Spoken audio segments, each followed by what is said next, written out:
बिस्मिल्लाहिर्रहमानिर्रहीम। अस्सलाम वालेकुम नाज़रीन, इरफान हाशमी आपको प्रोग्राम दो टोक में खुशामदीद कहता हूं और हमारे साथ मौजूद है इब्राहिम राय साहब। राय साहब, अस्सलाम वालेकुम। वालेकुम अस्सलाम। राय साहब, आज की अहम खबरें आर्मी चीफ के मुतालिक दो अहम फैसले किए गए और इस वक्त पाकिस्तान के ताकतवर हल्के क्या सोच रहे हैं और ये ऑफर किसने करवाई और भी इस वक्त इंपोर्टेड हुकूमत पे एक बेचैनी सी पाई जाती है। इस पर तफसील से हम बात करेंगे और आपको बता दें कि एक ऑफर करवाई गई है। एक सवाल हुआ खान साहब से और जिसमें आर्मी चीफ की तकर्री और तैनाती के हवाले से हमने पिछले 2 हफ्तों से, बल्कि जब से हुकूमत खान साहब की गई उस वक्त से ये मामला जो है वो ज़ेर बहस है। आज ऐसा लगता है कि गेम एक मास्टर स्ट्रोक खेला है खान साहब ने। इसे मास्टर स्ट्रोक ही कहना चाहिए क्योंकि मामला है तैनाती का। और खान साहब ने क्या कहा? खान साहब ये कहते हैं कि मौजूदा army chief general Qamar Javed Bajwa को तोसी देने की तजवीज दी है। राय साहब, तोसी दे दी गई है और इसके बाद मजीद क्या कहा गया, मैं आपके पास सामने जो है ना सारे पॉइंट्स रख देता हूं, फिर इस पर वन वन हम बात भी कर लेते हैं। खान साहब ये कहते हैं कि 2010 में मौजूदा सैलाब में बहुत ज्यादा तबाही हुई। सिंध में सैलाब से ज्यादा तबाही हुई। सिंध में पानी खड़ा होने से चावल की फसल को नुकसान पहुंचा। अगर हमारे पास डैम होते तो ये मसला जो है वो हल हो चुका होता। और सिंध में इस वक्त निकासी आब का सबसे बड़ा मसला बना हुआ है। 7 या 8 अरब डॉलर मिल भी जाए तो बाकी पैसे कहां से आएंगे? खान साहब ने यह भी कहा।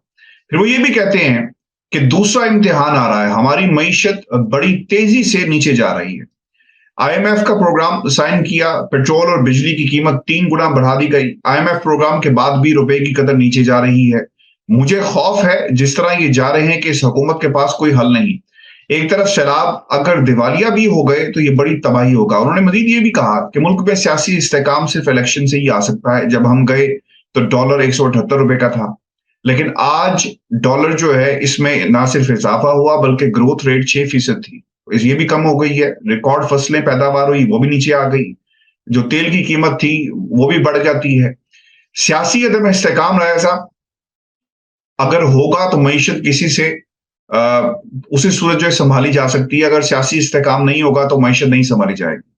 और उन्होंने ये भी खबरदार किया है पाकिस्तान के ताकतवर हलकों को मुखातिब करके कि एस्टेब्लिशमेंट को समझाने के लिए शौकत तरीन को भी भेजा। उनके पास सवाए अपने करप्शन केसेस माफ करवाने के अलावा कोई प्लान नहीं था। और ये वो बात कर रहे हैं पाकिस्तान की इस इंपोर्टेड हुकूमत के हवाले से, क्योंकि ये कहते थे कि बातचीत करें, वो कहते थे कि जनाब करप्शन के केसेस माफ कर दें।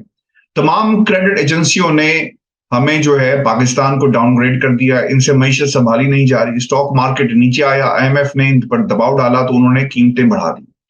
पाकिस्तान को 30 अरब बैरूनी कर्जे चाहिए। World bank, IMF, Asian development bank fund के पैसे भी मिल जाएं तो मुश्किल से 7-8 अरब डॉलर होंगे। 7 या 8 अरब डॉलर मिल भी जाएं तो बाकी पैसे कहां से आएंगे? क्योंकि रिहैब का मसला बना हुआ है साहब। लोगों को पहले भूख से बचाना है और फिर भूख से बचाने के बाद इनकी बहाली का काम जो है पाकिस्तान की इस हुकूमत की शायद वो बस में नहीं होगा। हाँ साहब ये भी कहते हैं कि जिन लोगों ने अच्छी भली हुकूमत गिराकर इन लोगों को लेकर आए, इनको खुद से आज सवाल ये पूछना चाहिए कि वो पाकिस्तान का सोच रहे थे क्या, या तो ये लोग बड़े ज़हीन होते, इनका ट्रैक रिकॉर्ड अच्छा होता तो मुल्क के लिए बेहतर होता। 32 साल इन दोनों खानदानों ने पाकिस्तान पर हुकूमत की। जिन लोगों ने मुल्क के इदारे तबाह किए, करप्शन की, क्या आज उनके पास कोई हल होगा? क्या वो लोग जिम्मेदार नहीं जिन्होंने साजिश की और मुल्क को आज कहां तक पहुंचा दिया? महंगाई की खान साहब ने बात की है।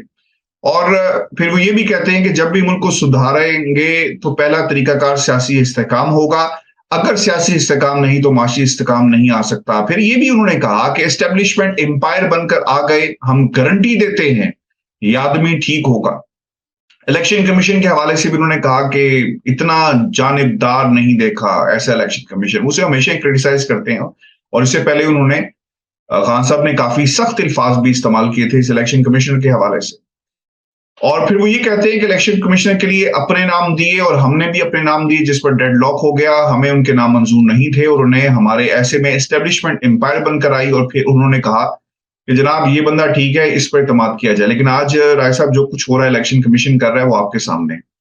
फ्री एंड फेयर इलेक्शन कराएं अगर ये जीत जाते हैं तो अपना आर्मी चीफ अपॉइंट करें। ये सबसे इंपॉर्टेंट स्टेटमेंट है इस इंटरव्यू की जो राय साहब खान साहब ने दिया।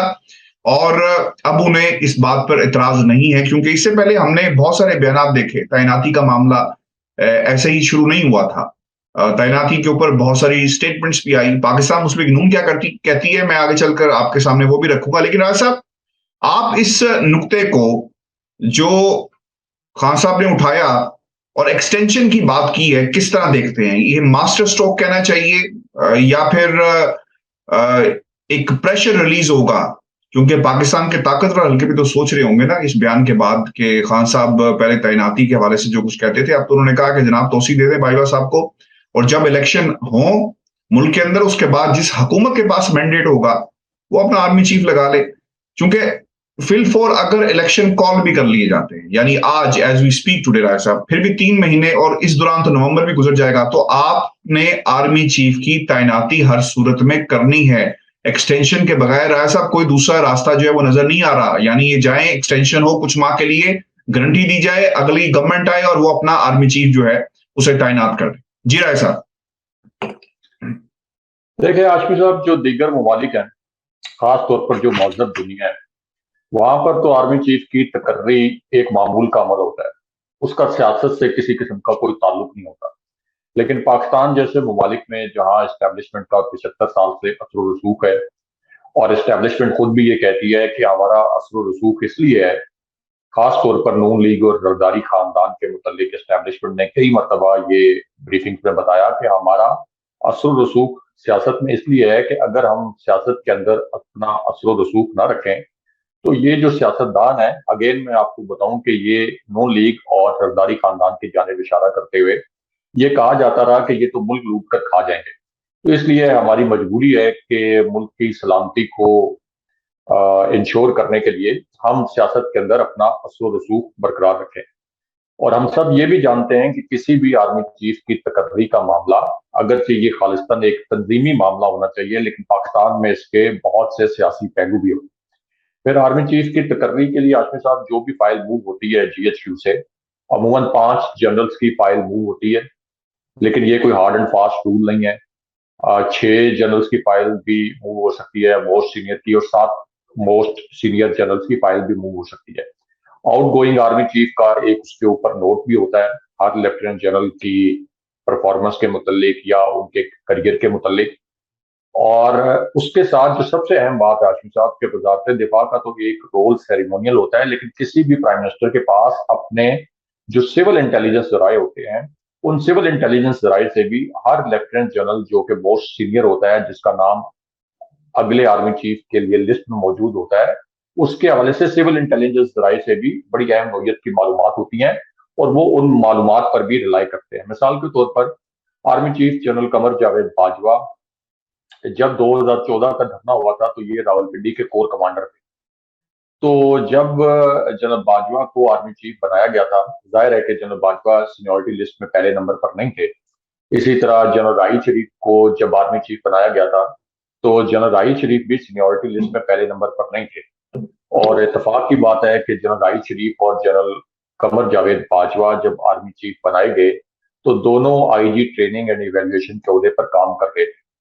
तो ये भी कोई हार्ड एंड फास्ट रूल नहीं है कि आप सबसे सीनियर जनरल को ही आर्मी चीफ बनाए। तो जब बनाया गया था, जनरल बाजवा को आर्मी चीफ बनाया गया था, तो उस वक्त नून लीग ने एक ब्रीफिंग में ये बताया था साथियों को, वो ब्रीफिंग मैंने भी अटेंड की थी। उसमें पूछा गया था कि जनरल बाजवा को आर्मी चीफ बनाने की क्या कोई खास वजह थी। और जाहिर है कि उस वक्त भी 6-7 सीनियर जनरल्स के नाम जो हैं वो मियां नवाज शरीफ के पास बतौर प्राइम मिनिस्टर उनके पास गए थे। तो उस वक्त ये बताया गया था कि जनरल बाजवा का जो प्रोफाइल है वो एक जमहूरियत पसंद जनरल के तौर पर है। नून लीग के पास अपनी इंटेलिजेंस इंफॉर्मेशन ये थी कि ये एक जमहूरियत पसंद जनरल है।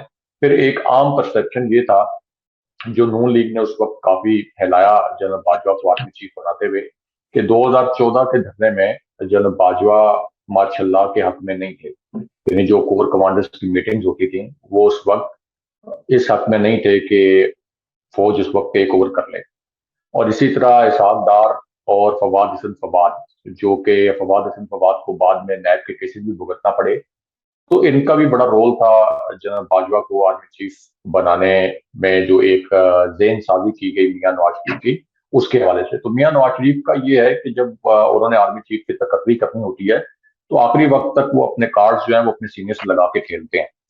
तो इस पूरी सूरत हाल में इमरान खान साहब का जो ये बयान है, इसको इस कॉन्टेक्स्ट में देखा जाना चाहिए, क्योंकि पाकिस्तान के अंदर आप जो मर्जी कह लें, आर्मी चीफ की तकर्री के हवाले से एक सियासी पहलू जुड़ा हुआ होता है, और आर्मी चीफ की तकर्री उसी हुकूमत को करनी चाहिए जो कि एक मैंडेट लेके हुकूमत में आई हो, जिसके पीछे वोटों का मैंडेट हो, जिसके पास पार्लिमानी मैंडेट हो। और अगर आप इस वक्त देखें तो पीडीएम के पास पार्लिमानी मैंडेट भी नहीं है, क्योंकि पीटीआई के पास कौमी असेंबली में 155 से ज्यादा नशिस्तें हैं। दूसरी जानिब ये 84 नशिस्तों 85 नशिस्तों वाले शहबाज शरीफ जो है वो इस वक्त प्राइम मिनिस्टर बने हुए हैं। और अगर पूरी पीडीएम की नशिस्तें भी मिला ली जाएं तो ये तहरीक इंसाफ से कम नशिस्तें बनती। फिर अगर आप अवामी मैंडेट की बात करें तो उसमें भी सबको पता है कि इमरान खान साहब की पॉपुलैरिटी इतनी है कि उन्होंने पंजाब का इलेक्शन भी क्लीन स्वीप कर दिया, और अगला इलेक्शन तो इतना खौफ था कि तमाम रियासती इदारों की सपोर्ट होने के बावजूद, इलेक्शन कमीशन की सपोर्ट होने के बावजूद, मिस्टर एक्स वाई जी की सपोर्ट होने के बावजूद वो इलेक्शन ही मुलतवी करना पड़ा। इस हद तक वो है। तो इसका मतलब ये है कि ये एक जाली मैंडेट वाली हुकूमत है, इसके पास कोई मैंडेट नहीं है। तो अगर इसके पास मैंडेट नहीं है तो ये किस तरह से आर्मी चीफ की तकर्री का फैसला कर सकती है? आर्मी चीफ की तकर्री का फैसला एक ऐसी हुकूमत को करना चाहिए जो आवाम की वोटों से मुंतखब होकर आई हो, ना कि किसी रजीम चेंज ऑपरेशन के नतीजे में मुसल्लत की गई हो एक साजिश के जरिए, जिसमें कुछ बैरूनी किरदार मुलविस है और कुछ अंदरूनी किरदार मुलविस हैं, जिनके मुतल्लिक इमरान खान साहब बार बार इशारा करते रहते हैं। तो army chief general Qamar Javed Bajwa की जो एक्सटेंशन हुई थी आजमी साहब, वो आपको याद होगा कि ये एक्सटेंशन चैलेंज हो गई थी सुप्रीम कोर्ट में, और उसके बाद सुप्रीम कोर्ट ने ये कहा था कि आर्मी चीफ की तकर्री रीअपॉइंटमेंट और एक्सटेंशन का पाकिस्तान के अंदर कोई कानून ही मौजूद नहीं। कोई कानून पाकिस्तान के अंदर नहीं था, कोई आइन के अंदर प्रोविजन नहीं थी। इससे पहले जितने भी आर्मी चीफ की एक्सटेंशन होती रही या खुद ही एक्सटेंशन देते रहे, तो उस वक्त भी एक आप ये कह लें कि आइन की या कानून की कोई प्रोविजन नहीं थी। तो सुप्रीम कोर्ट ने ये कहा था कि आप इसके ऊपर कानून साजी करें। अब वो कानून साजी जो हुई थी, जिसमें मुस्लिम लीग नून ने एक बहुत बड़ा यू टर्न लिया और army chief general Qamar Javed Bajwa की एक्सटेंशन की और रीअपॉइंटमेंट की हमायत का ऐलान किया कि पार्लियामेंट में हम जनरल बाजवा की हमायत करेंगे।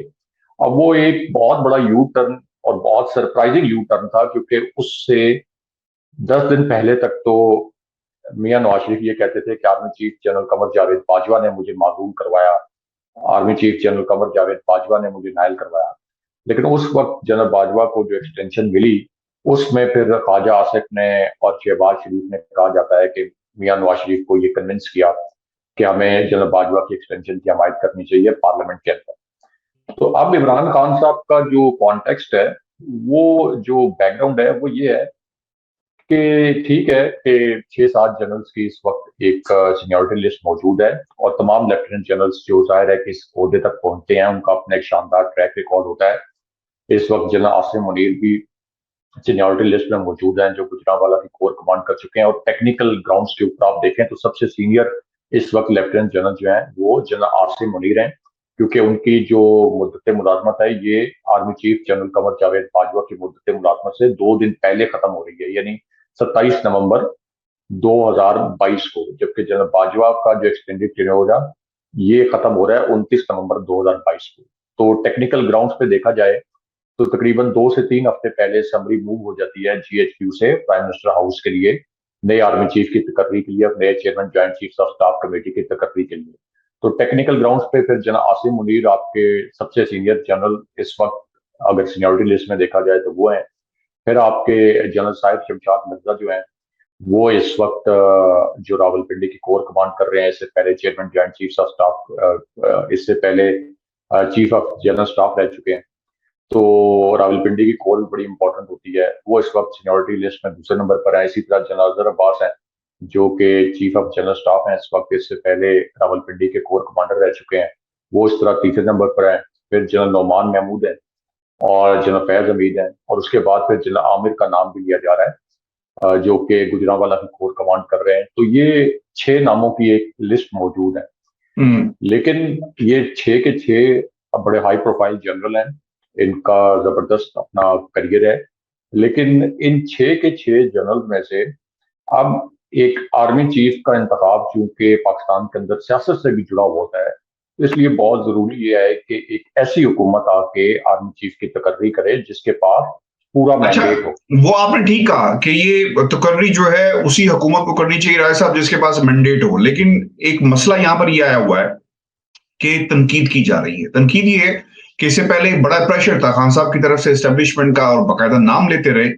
अब ये एक्सटेंशन पर किस तरह मांगे, ये सवाल एक उठाया जा रहा है। हम इसे क्या समझें, यू टर्न समझें या इसे हिकमत अमली समझे जाए? खान साहब की सियासत के हवाले से सियासी तौर पर ये एक मास्टर स्ट्रोक है, क्योंकि ऑब्वियसली अगर ये इंपॉर्टेंट हुकूमत एक्सटेंशन नहीं देती, देनी तो इस इंपॉर्टेंट हुकूमत ने है, तो फिर भी एक प्रेशर होगा और फिर वो लोग, वो शख्सियात, वो जनरल जो आर्मी के अंदर ऑब्वियसली उनकी एक अपनी पोजीशन है और जो इन लाइन है to become the next army chief of Pakistan, वहां भी लोग सोच रहे होंगे, या फिर ऑब्वियसली डिसिप्लिन का मामला है हम मान लेते हैं, लेकिन सियासत और इंपॉर्टेंट हुकूमत इसको किस तरह देखेगी, ये सबसे बड़ा सवाल है। देखिए आशमी साहब, एक ऐसा लीडर जो कि प्राइम मिनिस्टर भी रहा, और बहुत दूर की बात नहीं, सिर्फ 4 महीने पहले प्राइम मिनिस्टर था, आर्मी चीफ के साथ और DGISI के साथ बहुत क्लोजली काम भी किया। तो वो पर्दे के पीछे बहुत सी ऐसी चीजें देख सकता है, बहुत सी इंफॉर्मेशन उसके पास ऐसी होती है जो आम लोगों के पास नहीं होती, या आम लोग पर्दे के पीछे देखने की सलाहियत नहीं रखते। तो एक तो खान साहब चूंकि प्राइम मिनिस्टर भी रहे हैं, फिर वो एक लीडर भी हैं, तो यकीनन उनके पास बहुत सी इंफॉर्मेशन ऐसी होगी, बड़ी हसास नौयत की इंफॉर्मेशन, जिसकी बुनियाद पर उन्होंने ये तजवीज दी है। यानी ये इमरान खान साहब ने कोई रैंडम बात नहीं की होगी। इमरान खान साहब ने बड़ी सोच समझ के इंफॉर्मेशन की बुनियाद पर ये बात की होगी, क्योंकि जो भी शख्स प्राइम मिनिस्टर रहे, उसके पास मुख्तलिफ इदारों से, मुख्तलिफ ऑफिसर्स के जरिए या मुख्तलिफ सोर्सेज के जरिए बहुत सी इंफॉर्मेशन आ जाती है। तो खान साहब के पास भी इस किस्म की इंफॉर्मेशन होगी। तो इस वजह से खान साहब ने ये तजवीज दी कि जब तक इलेक्शन नहीं होता और जब तक एक फ्रेश और एक असल मैंडेट नहीं आता, तो उस वक्त जनाब बाजवा को एक्सटेंशन देने में कोई हर्ज नहीं है। खान साहब का जो कॉन्टेक्स्ट है वो इस तरह का था। लेकिन इसमें आशमी साहब, एक बात और भी है कि अगर जनाब बाजवा को एक्सटेंशन मिलती है, तो जो आखिरी री अपॉइंटमेंट हुई थी, क्योंकि उसको एक्सटेंशन का नाम नहीं दिया गया था, ये कहा गया था कि ये री अपॉइंटमेंट है। तो री अपॉइंटमेंट जो हुई थी, उसके बाद तो जो army chief general Qamar Javed Bajwa को आखिरी कानून साजी के मुताबिक तो 3 साल की एक्सटेंशन नहीं मिल सकती। और खुद DGISPR भी ये कह चुके हैं कि जनरल बाजवा एक्सटेंशन लेने में मजीद कोई दिलचस्पी नहीं रखते, और वो चाहते हैं कि वो अपने वक्त के ऊपर, यानी 29 नवंबर 2022 को रिटायर हों। अभी हाल ही में मैंने एक और स्टोरी भी देखी थी डॉन न्यूज़पेपर में, जिसमें सीनियर मिलिट्री ऑफिशियल्स को और जनरल बाजवा के करीबी जराये को कोट किया गया था। उसमें भी कहा गया था कि जनरल बाजवा के जो करीबी जराये हैं, और इसी तरह ISPR के सोर्सेज को कोट करके कहा गया था कि जनरल बाजवा ने ये डिसीजन कर लिया है कि वो एक्सटेंशन नहीं लेंगे। तो अब अगर जनरल बाजवा ने ये डिसीजन ले लिया है कि वो एक्सटेंशन नहीं लेंगे, तो उसका मतलब यह है कि 29 नवंबर से पहले, जब ये नए आर्मी चीफ की तकर्री का फैसला होना है, तो उससे पहले या तो फिर ये इलेक्शन होने चाहिए, नए इलेक्शन के जरिए नया मैंडेट आए, या फिर एक और जो आप ये कह लें कि एक इतला गर्दिश कर रही है इस्लामाबाद में इक़्तिदार की राहदारियों में, अगरचे मैं इस्लामाबाद में नहीं हूँ, और मैं एक छोटी सी वजाहत भी दे दूँ, हमारे कुछ व्यूअर्स ने जो कमेंट्स वगैरह किए हुए थे कि मुझे किसी भी किस्म के हालात ऐसे नहीं थे पाकिस्तान के अंदर कि मुझे पाकिस्तान छोड़ना पड़ता। मैं अपनी फैमिली के साथ वेकेशन पे हूँ, अपनी फैमिली के साथ मैंने ये टूर प्लान किया हुआ था। तो मैं तो 29 मुझसे भी पूछा सितंबर है, को, मुझसे भी लोगों ने जी पूछा है कि राय साहब इस्लामाबाद छोड़ कर किधर चले गए हैं, अब किधर चले गए, नहीं, नहीं मैं गए, भेजते इस्लामाबाद नहीं छोड़ने देता वाला गया। नहीं हूँ, उसी मिट्टी में रहने वाला हूँ। मैं 29 सितंबर को वापस पहुंचूंगा। हुकूमतों का दबाव साथियों पर हमेशा होता है, बहुत सा दबाव मुझे बर्दाश्त करना पड़ा है बहुत से हवालों से, लेकिन कोई ऐसी सिचुएशन नहीं थी कि मुझे वहां से मुल्क छोड़ना पड़े। ये इस किस्म की कोई सिचुएशन नहीं थी। ये एक लेजर ट्रिप है अपनी फैमिली के साथ, और 29 सितंबर को इंशाल्लाह मैं वापस अपने मुल्क में, पाकिस्तान में अपना ये लेजर ट्रिप खत्म करके वहां पे आऊंगा। तो अब मेरे जहन से वो बात निकल गई जो नहीं, आपने वो मुझसे पूछी थी। आप बात कर रहे थे ये सियासी जमातें और फिर ऑब्वियसली क्या सोच रही हैं आर्मी चीफ के तकर्री के हवाले से और एक्सटेंशन के मामले में। जी हाँ। तो एक्सटेंशन के हवाले से एक और इतला जो इस्लामाबाद में इक़्तिदार की राहदारियों में गर्दिश कर रही है वो ये है कि टेक्निकल ग्राउंड्स पे हो सकता है कि जनरल बाजवा का जो टेन्योर है, ये प्रोबेबली, मैं ये अगेन ये कह रहा हूँ कि ये कोई मुसद्दका खबर नहीं है, ये कुछ लोगों ने दावा किया है कि टेक्निकल ग्राउंड्स के ऊपर, क्योंकि रीअपॉइंटमेंट के लिए जनरल बाजवा की रीअपॉइंटमेंट के लिए जो कानून साजी हुई थी उसमें भी थोड़ा सा टाइम लगा था, तो शायद वहां से जनरल बाजवा का रीअपॉइंटमेंट का दौर जो है शायद वहां से कंसिडर किया जाए प्रोबेबली। तो कुछ लोग इस बुनियाद पर और कुछ दीगर टेक्निकल ग्राउंड्स पे ये कह रहे हैं, कुछ लोग तो ये कह रहे हैं कि अगले साल मई तक जनरल बाजवा जो है वो आर्मी चीफ रह सकते हैं, और कुछ लोग कह रहे हैं कि 3 से 4 माह सब दावा एज किया जा रहा है इसमें जनरल उम्र बाजवा जी। देखनी होगी, आई थिंक एज का मामला है, और वो एज तो ठीक है, वो कर सकते हैं, इसमें एक्सटेंशन एज के जी, हवाले से भी थी। 64 ईयर्स जो आखिरी कानून साजी हुई थी उसके मुताबिक किसी भी आर्मी चीफ की उम्र की ज्यादा से ज्यादा हद 64 साल मुकर्रर की गई थी कि 64 साल से ज्यादा उम्र नहीं होनी चाहिए। तो जनरल बाजवा के पास वो विंडो तो है अभी,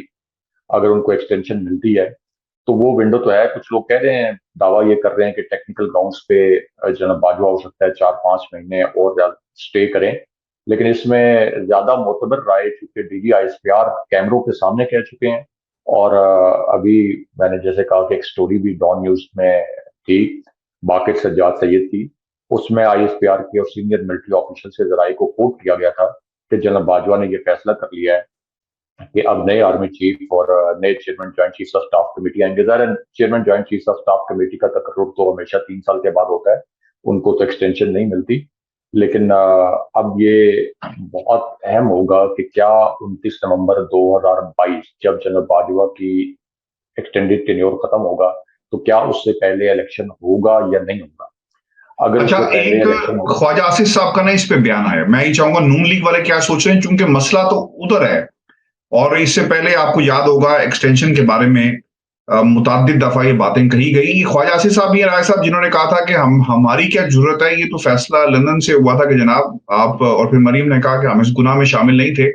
अब ये देखना होगा कि क्या ये वाकई गुनाह है और इसमें ये नून लीग या मरीम बीबी जो है वो शामिल होती कि नहीं। ख्वाजा आसिफ साहब ने ये कहा कि आर्मी चीफ की तैनाती पर बात कबल अज वक्त है, उनके ओहदे तैनाती और इदारे को मुतनाज़ ना बनाया जाए। मुतनाज़ किस तरह बनाया जा रहा है राय साहब, मैं ये चाहूंगा इस पे भी रोशनी डालें कि ये तो सिपा सलार तो हर पाकिस्तानी का सिपा सलार है, उसकी तकर्री तैनाती के बारे में बात करना बाइस करोड़ आवाम कर सकती है। कंट्रोवर्शियल बनाने वाले तो ये लोग हैं। वो ये कहते हैं कि फौज को सियासत में घसीटना अदारे के वकार को नुकसान पहुंचाने के मुतरादिफ है। यहाँ पर क्या फूल झड़ रहे थे ये इनके कायल की जुबान से, और क्या बातें करते रहे जनरल बाजवा इन्हीं की बारे में जो अल्फाज इस्तेमाल करते रहे, और आज वो कह रहे हैं कि जनाब सियासत में घसीटा जा रहा है, यानी तैनाती और एक्सटेंशन की बात सियासत में घसीटने के मुतरादिफ। इमरान खान सोचे समझे मंसूबे के तहत मामले को मुतनाज़ बना रहे हैं। इमरान खान अपनी ख्वाहिश पूरी करना चाहते हैं जो पूरी नहीं होगी। वज़ीर-ए-आज़म इमरान खान ने जो इंटरव्यू दिया, जनरल बाजवा के रिटायरमेंट के मुताबिक कोई हल निकाला जा सकता है, जो भी करूंगा आइन के दायरे कार में रहकर करूंगा। आर्मी चीफ की पोजीशन बहुत अहम है, मेरिट पर तकर्री होनी चाहिए। कहा था नवाज शरीफ और आसिफ जरदारी मेरिट का फैसला नहीं कर सकते। एक मुल्क से मफरूर आसिफ जरदारी 30 साल से पैसे चोरी कर रहा है, उनकी तरजीह मेरिट नहीं हो सकती। और राय साहब ये जो इनकी तरफ से एक परेशानी का इजहार किया गया ख्वाजा आसिफ, उनकी ये मिनिस्ट्री तो खैर उन्हीं की, वजारत दिफा उन्हीं के अंडर आती है, इन्हीं की समरी मूव होगी तो फिर नया आर्मी चीफ जो है वो उसके एक्सटेंशन या जो जो भी कुछ होना है। एक और भी बयान आया, और ये बयान है शायद खाकान अब्बासी साहब का। वो ये कहते हैं कि इमरान खान की सियासत उसके गिर्द घूमती है, इसके गिर्द घूमती है कि आर्मी चीफ कौन होगा। क्या इमरान खान ने आइन पढ़ा है? इमरान खान को चाहिए कि वो आर्मी चीफ की तैनाती के मामले पर जाती मफाद के लिए सर्कस बाजी बंद करे। राय साहब कौम को बता दें आज कि ये सर्कस किसने लगाई हुई है, और इस सर्कस के रिंग मास्टर कौन है, मदारी कौन है, कौन कौम के सामने तमाशा जो है वो लगाकर बैठा हुआ है, और इसमें बार बार किस किस की परफॉर्मेंस, इस जो पुतली तमाशा कहना चाहिए, सर्कस कहना चाहिए, जो इन लोगों ने लगाई है। हाशमी साहब, जनरल बाजवा के मुतालिक ये तासुर है कि उनकी ब्रीफिंग्स में उनसे जितने भी आप कॉम्प्लिकेटेड सवाल कर लें मुश्किल सवाल कर लें, पेचीदा सवाल कर लें, वो सुन भी लेते हैं और उनके जवाब भी दे देते हैं, और कई दफा तो लाइटर मोड में भी उनके जवाब दे देते हैं। तो मुझे यकीन है कि army chief general Qamar Javed Bajwa जब टीवी देखते होंगे, और ख्वाजा आसिफ जैसे, जिनको इमरान खान ने रंगबाज का खिताब दिया था, तो जब वो इनके इस किस्म के स्टेटमेंट देखते होंगे कि फौज की बेहुरमती कर रही है तहरीक इंसाफ, और फौज को सियासत के लिए इस्तेमाल कर रही है, तो जनरल बाजवा बड़े कहके लगा के अपने ड्राइंग रूम में हंसते भी होंगे कि ये वही लोग हैं कि जो आज से सिर्फ 4 महीने पहले तक ना सिर्फ मेरा नाम लेकर मुझ पे मुकदमात बनाने की बात करते थे, मुझे मेरे मुतालिक ये कहते थे कि हम इक़्तिदार में आके आर्टिकल 6 के तहत जनरल बाजवा के खिलाफ मुकदमा बनाएंगे, और इसी तरह सिटिंग DGI जो उस वक्त जनरल फैज हमीद थे, और पूरी ISI के ऊपर इल्जाम लगाते थे। एक और ISI ऑफिसर का नाम लिया था मियां नवाज शरीफ ने और मरियम नवाज ने, और पूरी फौज के खिलाफ एक, आप ये कह लें कि इंटरनेशनल लेवल पर इन्होंने साजिश की। तो जनरल बाजवा जब इनसे, इनके मुंह से ये बूट पॉलिश करने वाले बयान सुनते होंगे, और पूरी जो हमारी क्यादत है, फौजी क्यादत, तो मुझे यकीन है कि बड़े महजूज होते होंगे और दिल में भी सोचते होंगे कि यार बूट पॉलिश करने में वैसे ये नून लीग का कोई जवाब नहीं। अभी ये जो ख्वाजा आसिफ कह रहे हैं कि फौज को सियासत में ना घसीटें या फौज के एहतराम को जो है वो मलूज़े खातिर रखें, ये ख्वाजा आसिफ का स्टेटमेंट मैं बार बार दोहराना नहीं चाहता, लेकिन अगर आप जाकर देख लें ट्विटर पर अभी भी वायरल है कि फौज के मुतालिक किस किस्म के नाजेबा अल्फाज इस्तेमाल किए थे। पूरी कौम ने उन अल्फाज की मजम्मत की थी, जिसमें इन्होंने हमारी जो फौज ने जंगें जीती हैं उनके मुतालिक भी कहा कि फौज वो जंगें हार गई, 48, 65, 71, फिर 84, फिर कारगिल का हवाला दिया, और ये कहा कि ये दिफाई बजट खा जाते हैं, सीना चौड़ा करके दिफाई बजट मांगते हैं। तो ये इन ख्वाजा आसिफ से आप ये कहलवाएंगे कि फौज का जो है वो एहतराम करना चाहिए। फिर अयाज सादिक का स्टेटमेंट देख लें आप, परवेज रशीद का स्टेटमेंट देख लें कि इस मुल्क को खोखला करें ये जर्नैल, और फिर मियां नवाज शरीफ से कहें कि तुम आके ठीक करो। मियां नवाज शरीफ ने आके क्या ठीक करना है? मियां नवाज शरीफ ने तो अपने शाही मालात ही बनाए और मनी लॉन्ड्रिंग भी की है। तो पूरी आप नून लीग का ट्रैक रिकॉर्ड उठा के देख लें, मरियम नवाज का ट्रैक रिकॉर्ड उठा के देख लें, अल्लामा अब्दुल गफूर हैदरी, मौलाना अब्दुल गफूर हैदरी ने सेनेट में तकरीर की कि हमारे पत्थरों का रुख जो है वो GHQ की जानिब होगा, हमारी लड़ाई जो है वो अब GHQ से, हम धरना GHQ में जाकर देंगे। और फजलुर रहमान ने कहा कि हम GHQ पर धरना देंगे, जिस पर DG ISPR general Babar Iftikhar से एक ब्रीफिंग में सवाल हो गया था। तो उन्होंने कहा था कि हम, अगर इन्होंने धरना देना है तो आए, हम इनको चाय चाय वगैरह पिलाएंगे।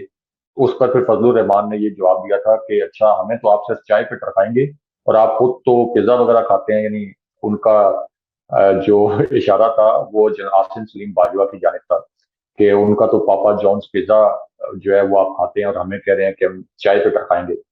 तो इस हद तक आप ये कह रहे हैं कि इन्होंने बड़ी प्लानिंग के साथ फौज की तज़हीक करने की कोशिश की, फौज को तनहा करने की कोशिश की, और फौज को पाकिस्तानी आवाम के अंदर डिसक्रेडिट करने की एक नाकाम कोशिश की।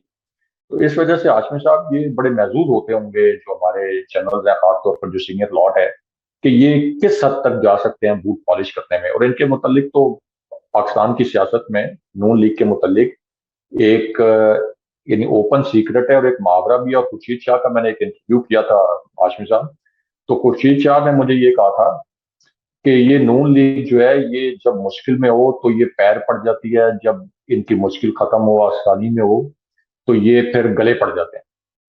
तो ये इनका तरीकाकार है, गुड कॉप बैड कॉप, मियां नवाज शरीफ का और शहबाज शरीफ का। इसके जरिए ये कोशिश करते हैं कि हम मिस गाइड करें, लेकिन अब वो दौर नहीं रहा। और मुझे नहीं लगता लोगों में सब अवेयरनेस काफी है, इनकी चिकनी चुपड़ी बातों से मुतासिर होती होगी। और दूसरा, मैं आपको पूरे 100% यकीन से कह रहा हूँ, क्योंकि बतौर साफी मेरा फौजी जवानों से इंटरेक्शन रहता है।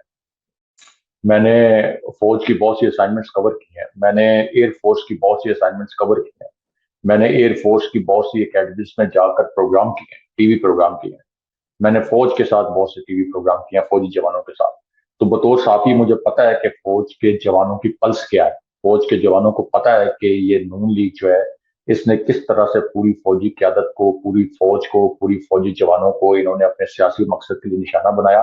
और सिर्फ एक मरतबा जब ये इक़्तिदार से महरूम हुए, वो भी सिर्फ 3.5 साल के लिए, पिछले 32 साल में तो ये बारियां ले रहे थे। तो सिर्फ एक मरतबा इक़्तिदार से महरूम हुए, तो आप देख लें कि इन्होंने इस रियासत की ईंट से ईंट बजाने के लिए किस किस्म के इकदाम नहीं किए।